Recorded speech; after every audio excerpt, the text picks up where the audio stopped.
I froze when I overheard my father's voice behind the closed door. "Don't worry, Michael. She'll pay for everything." For years, I thought love meant sacrifice, and I gave them every cent, every dream, every part of me.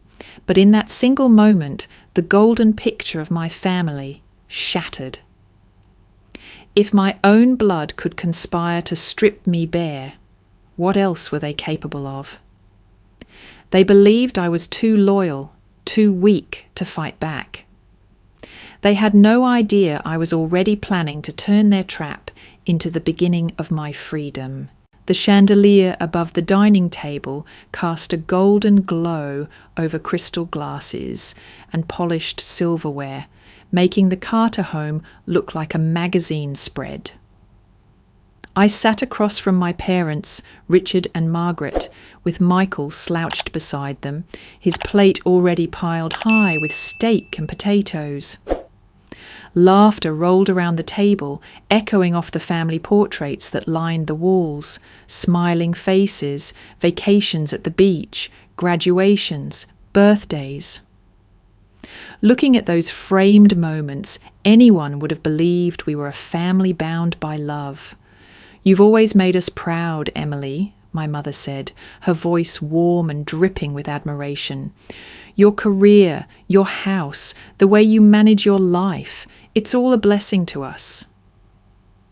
I smiled, but something inside me tightened. Compliments were common, but they always carried a weight. Pride was never free in my family, it was currency. Michael lifted his glass lazily. "I'll get there too. You'll see. I just need time." "You're our hope, Michael," my father added, his tone softer than the one he usually reserved for me. "Everyone has their own path." Hope. That word clung to him like armour, protecting him from accountability. 36 years old, still unemployed, still drifting from one failed venture to the next. And yet he was their beacon. I, on the other hand, was the one who carried the invisible ledger of responsibility. I forced a sip of wine down my throat, the taste bitter despite the expensive label. The table erupted in another wave of laughter, stories of Michael's potential, how brilliant he was as a child, how he just needed a chance. I felt myself fading in their narrative, my own successes reduced to a backdrop for his constant failures. As I glanced around the glowing room, my father's eyes caught mine. For a split second, the warmth evaporated. His gaze was cold, calculating, as though he were appraising a bank account instead of looking at his daughter. My stomach clenched. The smile never left his lips. But I had seen something slip through, the truth behind the performance. After dinner, my mother stood in the kitchen, stacking dishes into the sink while I carried the last tray. The smell of roasted garlic lingered in the air, thick and suffocating. "Emily," she said casually, almost as if she were commenting on the weather, "since your job pays so well, do you mind covering the utility bills this month? Just to help us out." I hesitated, then nodded. It seemed small, harmless even, though I wondered why my father's pension or Michael's endless promises couldn't cover it. "Sure, I'll take care of it," I replied. Her smile was immediate, almost too eager. "You're a good daughter." Something about the way she said it scraped against me. Not gratitude, but expectation. The following week, another request came. This time, the car repairs. The week after that, a medical bill my father forgot to pay. Each time, my protests were brushed aside. "You imagine things," my mother said one night, when I asked if Michael was ever expected to contribute. "We're fair with both of you. Don't be paranoid." Gaslighting, though I didn't know to call it that yet. All I knew was the creeping doubt in my own mind, the way her words twisted reality until I wondered if I really was overreacting. Michael, meanwhile, basked in their affection. He received endless encouragement, hugs, pats on the back. "We believe in you," they told him, even as his debts piled higher. When I voiced concern, their tone toward me shifted, short, clipped, dismissive. At one Sunday dinner, when I dared to say no to another expense, silence fell. The warmth of the evening dissolved into frost. My mother's lips pressed into a thin line. My father's fork clinked against his plate. Michael smirked, as though my resistance only confirmed what he believed, that I was selfish. I left the table early, retreating into the hallway where the family portraits seemed to leer down at me. I paused, listening to the muffled voices drifting from the dining room. "Don't worry," my mother whispered, her voice low but sharp enough to slice through me. "Your sister will cover it. She always does." My heart thudded against my ribs. Michael chuckled, the sound smug and satisfied. "Yeah, she'll handle it." I stood frozen in the dark hallway, the laughter from the dining room spilling out like poison. They thought I was gone, that I couldn't hear them. But every word seared itself into me, peeling away the last layer of denial I had left.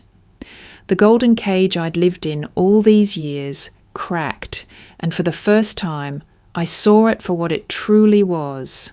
The weeks after that dinner bled into one another, each request growing heavier than the last.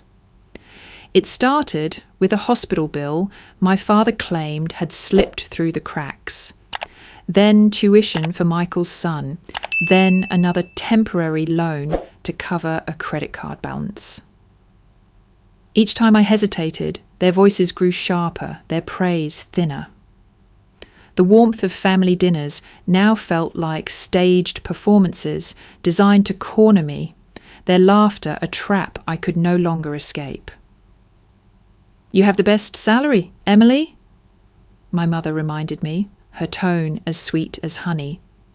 "We're all struggling in our own ways. It's only fair that you step up." Fair?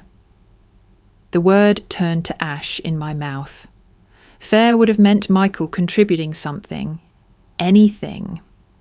But he sat across from me at those dinners, spinning stories of big opportunities just around the corner, while my parents nodded along as though he were reciting scripture. My isolation became its own kind of prison. When I introduced Mark, the man I'd been dating for 6 months, my parents barely glanced at him before dismissing him. "He's not suitable," my father said afterward, his voice low but final. "You need someone who can match our standards, someone who won't hold you back." Michael laughed, as if the idea of me having a partner at all was absurd. "Good luck finding a guy who'll put up with your intensity?"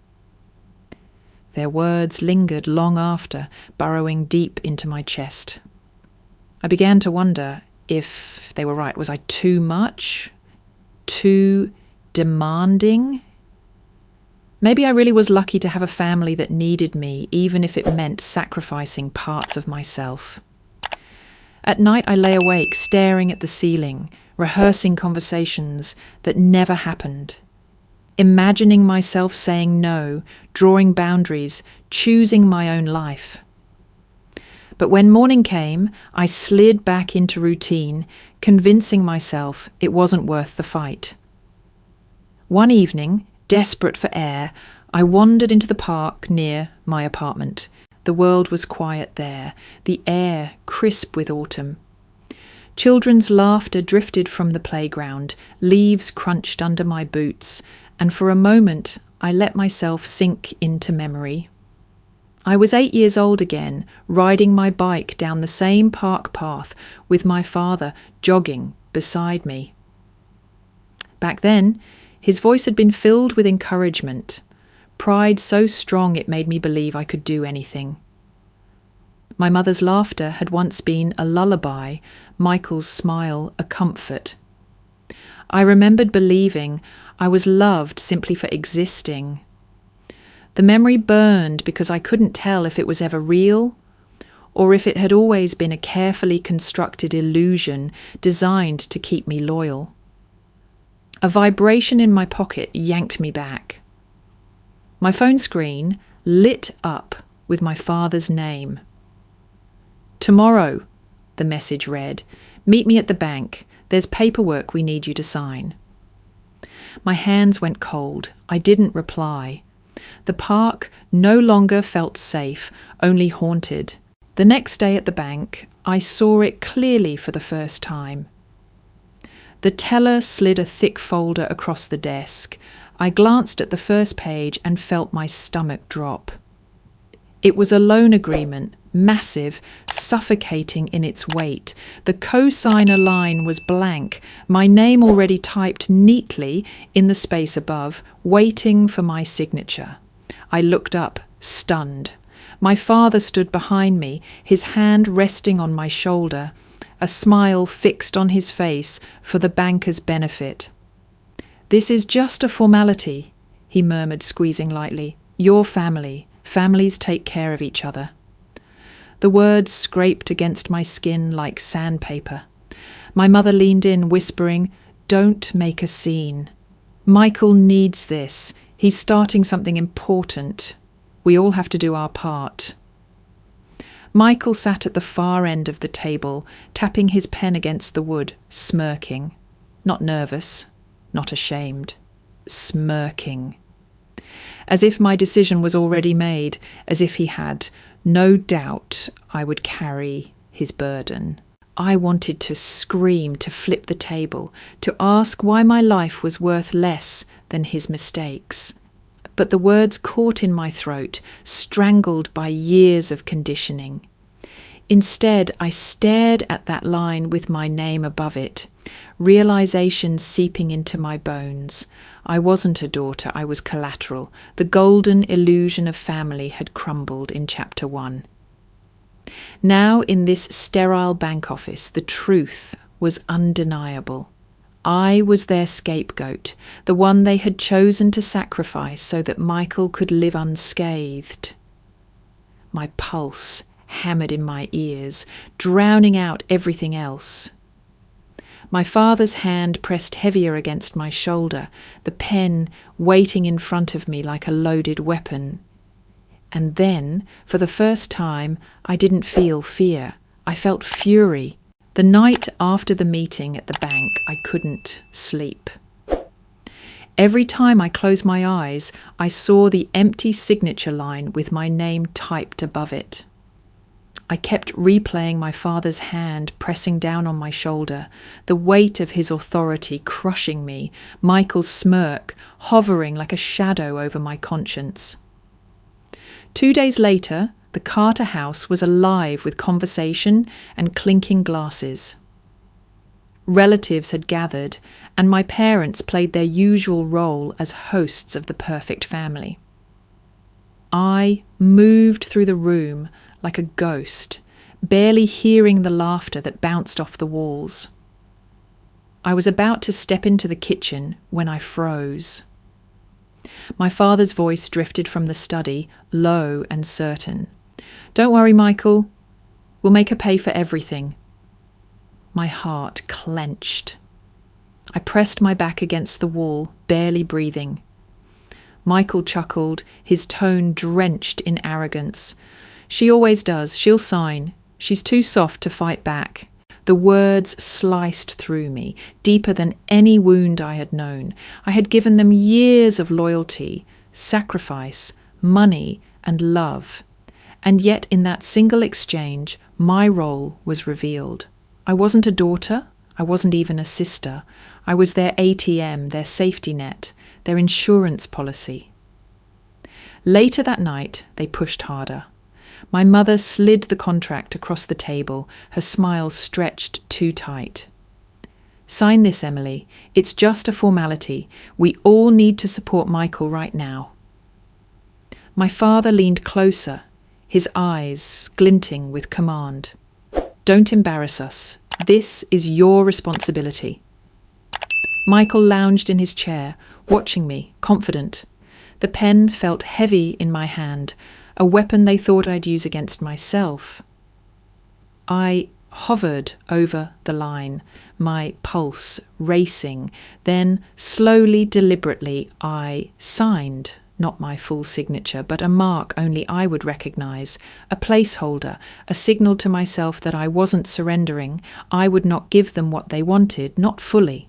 As I slid the papers back, my mother exhaled in relief. "See, I told you she'd do it."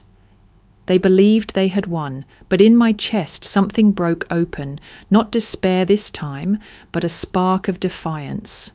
That spark wasn't enough to save me from the darkness that followed. The nights grew longer, and sleep abandoned me. I would lie awake until dawn, replaying their words over and over. "She'll pay for everything." My body trembled even in stillness. My chest tightened until I could barely breathe. Panic clawed at me during the day, leaving me hollow and weak. I stopped answering calls from friends. When Mark reached out, I pushed him away, convinced I didn't deserve him, that he was better off without the baggage of my family. Slowly, I cut myself off from everyone who might have helped. Loneliness became my shadow. I drove aimlessly after work, unable to go home, unable to sit in silence with my thoughts. One night, I pulled into an empty parking lot, killed the engine, and sat there as tears spilled down my cheeks. I sobbed until my body ached, gripping the steering wheel as though it could hold me together. The car smelled faintly of coffee and worn leather, familiar comforts that did nothing to soothe the storm inside me. At some point, I fumbled for the radio. Static filled the air before a song broke through. An old melody I hadn't heard in years. It was the same song my mother used to hum when I was a child, the one I sang to myself while riding my bike through the park. The music pierced through the despair, awakening something buried beneath the years of manipulation. A reminder that I had once dreamed for myself, not for them. That I had wanted more than this cage. I leaned back, closed my eyes, and let the music carry me. For a fleeting moment, I felt the little girl I used to be, the one who believed she could be free. The song ended, and silence reclaimed the car. But the memory lingered, fragile and defiant. Just then, my phone buzzed against the console. The screen lit up with an unfamiliar number. I almost ignored it, assuming it was another demand, another trap. But something urged me to answer. "Emily Carter?" a man's voice asked. "Yes," I whispered, wary. "This is David Monroe. I don't know if you remember me, but years ago you helped me when no one else would. I owe you. And I hear you might need help now." I blinked, stunned, my tears drying against my cheeks. A lawyer. A man I had once stood up for in my career, now reaching back into my life. The darkness around me didn't vanish, but for the first time, I saw a flicker of light cutting through. For days after David's call, I lingered between hesitation and hope. His voice had been calm, steady, carrying no judgment, just an offer. I replayed it each night when panic threatened to drown me. Finally, I reached back. We met in his office, a modest place lined with legal books and the faint smell of old coffee. "I've seen families like this before," he said, leaning forward, his tone grave. "What they're doing isn't love, it's control, and you don't have to accept it." I stared at him, the words almost too heavy to believe. He slid a folder across the desk, articles, case studies, research on toxic families. I took it home, and for the first time I began to read, not about my life, but about a system that had trapped me since childhood. The patterns were all there: favouritism, scapegoating, financial manipulation, gaslighting. Every page was a mirror, each line peeling away another layer of denial. I saw myself in every example, not as an ungrateful daughter, but as a victim of a cycle that thrived on my silence. Anger surged, not the destructive kind, but a fire that burned through the fog. For years I had thought myself weak, selfish for wanting freedom. But the truth was simpler. I had been conditioned to carry everyone else's weight while they feasted on my exhaustion. That anger gave me strength. I wasn't powerless. I had simply been convinced to believe I was. I reached out to an old friend I hadn't spoken to in years, and she welcomed me back without hesitation. I found an online support group of survivors of toxic families, and their stories resonated like echoes of my own. Every conversation chipped away at the shame I had carried. One evening, alone in my apartment, I opened my laptop. My fingers trembled as I logged into my bank account. The cursor hovered over the transfer button, and my heart pounded as I entered the numbers. Every dollar I had worked for, every cent I had saved, I moved into a new account under my name alone. As the confirmation message appeared on the screen, a wave of liberation washed over me. They didn't know, they couldn't touch it. For the first time, my money was truly mine. That night, I slept without nightmares. The next step was planning. David advised me to document everything.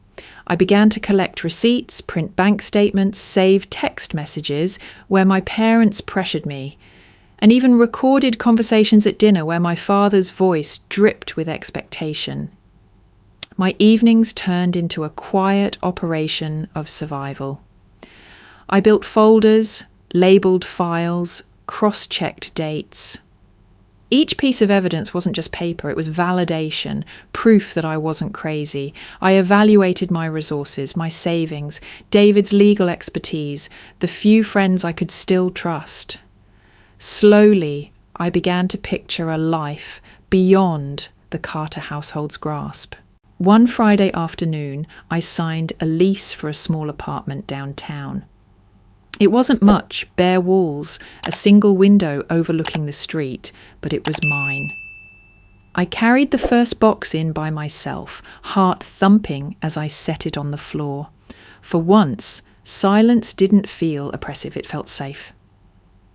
I boiled water, pulled out a chipped mug from my box, and made a simple cup of tea. Steam curled into the air as I wrapped my hands around the warmth. Sitting at the small table, I let out a breath I didn't realise I'd been holding for years. For the first time in my adult life, I belonged to myself. But peace never lasted long with the Carters. That evening, as I unpacked a few clothes, my phone buzzed violently. The screen lit up with my father's name, call after call, one after another, filling the room with relentless vibration. I stared at it, my pulse quickening. They knew something had changed. The phone rang again, the sound echoing in the bare walls of my new home. The phone calls didn't stop for days. My father's voice filled my voicemail with orders disguised as pleas, my mother's tone weaving guilt through every word, and Michael left short, sharp messages that sounded more like threats than requests. I ignored them all, though every ring still sent a spike of adrenaline through my chest. Eventually, they demanded a family meeting. Against every instinct, I agreed, but this time I wasn't walking in as their obedient daughter.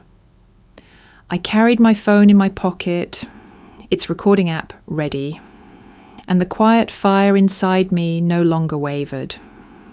The dining room looked the same as always, polished wood, silver gleaming, photographs on the walls, smiling down on a family that never existed.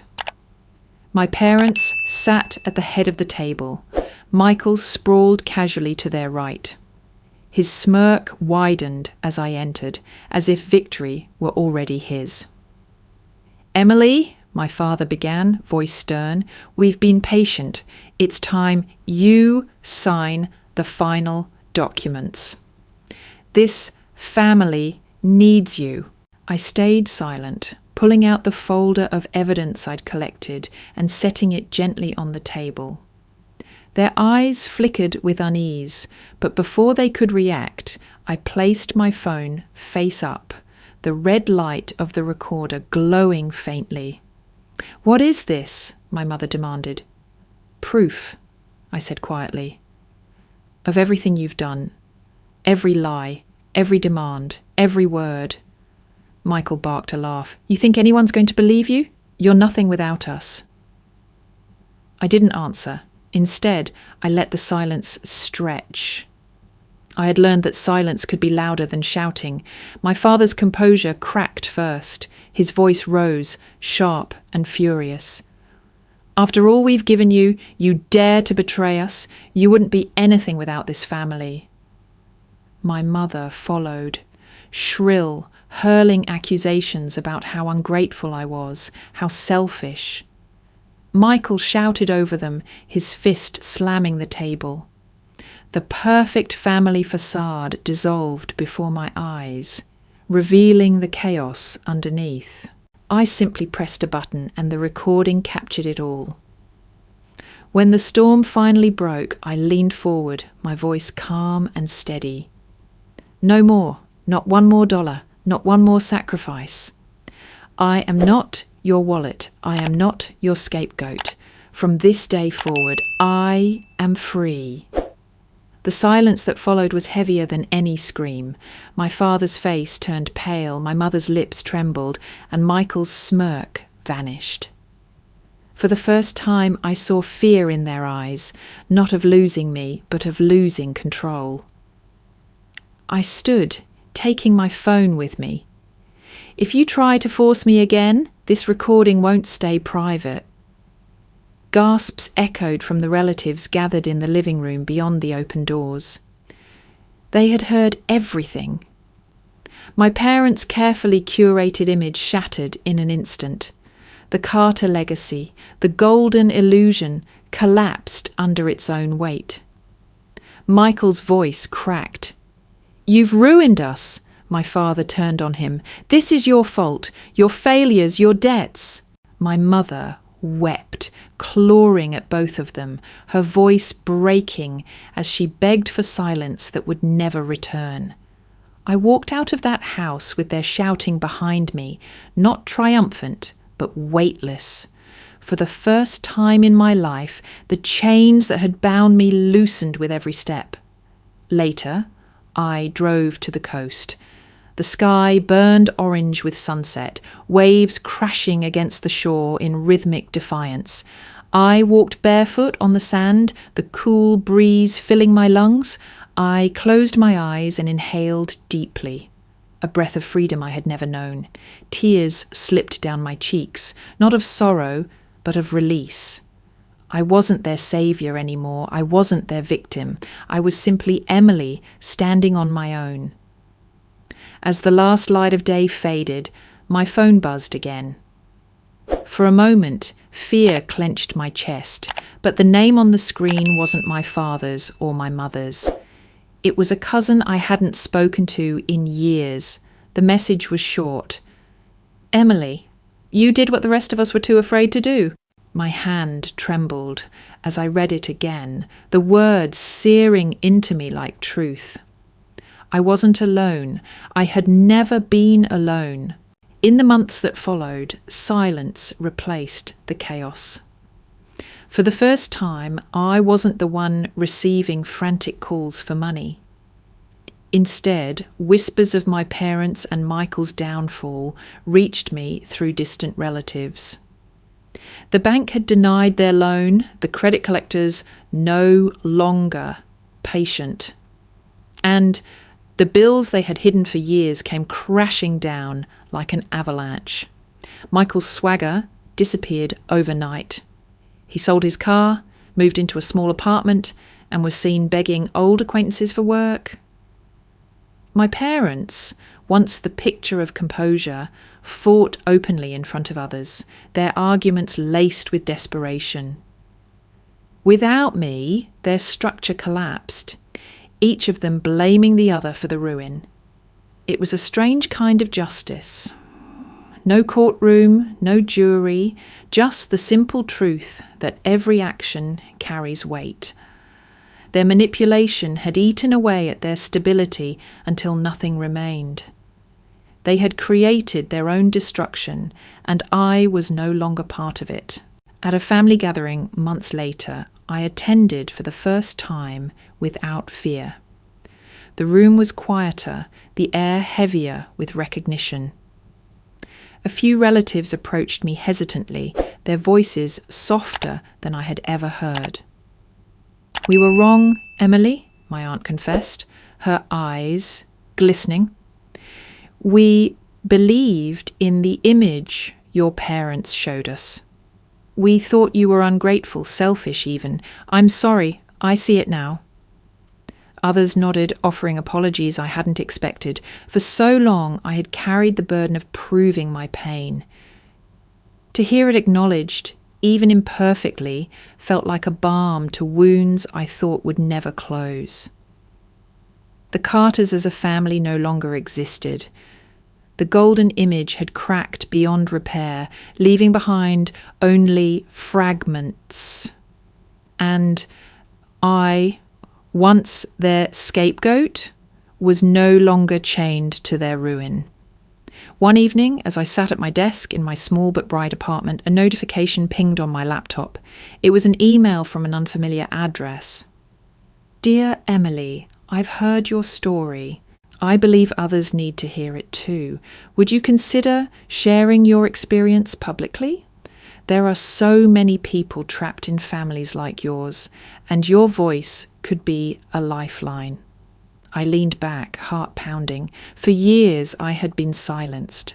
Now someone was asking me to speak. The decision didn't come instantly, but the seed was planted. I had already begun to rebuild. I surrounded myself with friends who had proven loyal through my darkest days, colleagues who respected me for my work, not for what I could give them. Together we created dinners filled with laughter that didn't come at my expense, celebrations that weren't demands in disguise. Slowly, I realized I wasn't missing a family. I was building one of my own. I started attending meetings for survivors of toxic families, sharing pieces of my journey in quiet rooms filled with understanding nods. Each time I spoke, the shame lessened, the anger softened, and what remained was clarity. My story wasn't just mine, it was a mirror for others who thought they were alone. What once was pain began to take shape as purpose. I began journaling, at first for myself, then with the thought of one day writing something larger. Each page became a reclamation of identity, a declaration that I was more than their scapegoat. One Saturday morning, sunlight spilling across my desk, I opened a fresh notebook. My hand hovered over the page, then moved steadily. For years, I believed my worth was measured in sacrifice. This is the story of how I learned to measure it in freedom. I smiled, a small but certain smile, as the words settled onto the page. For the first time, I wasn't writing for them, or even against them. I was writing for me. And for anyone still trapped in the same golden cage I had escaped. Outside, the city moved on as if nothing had changed, but inside me, everything was different. I breathed deeply, not as the Carter family's scapegoat, but as Emily Carter, whole, free, and finally alive.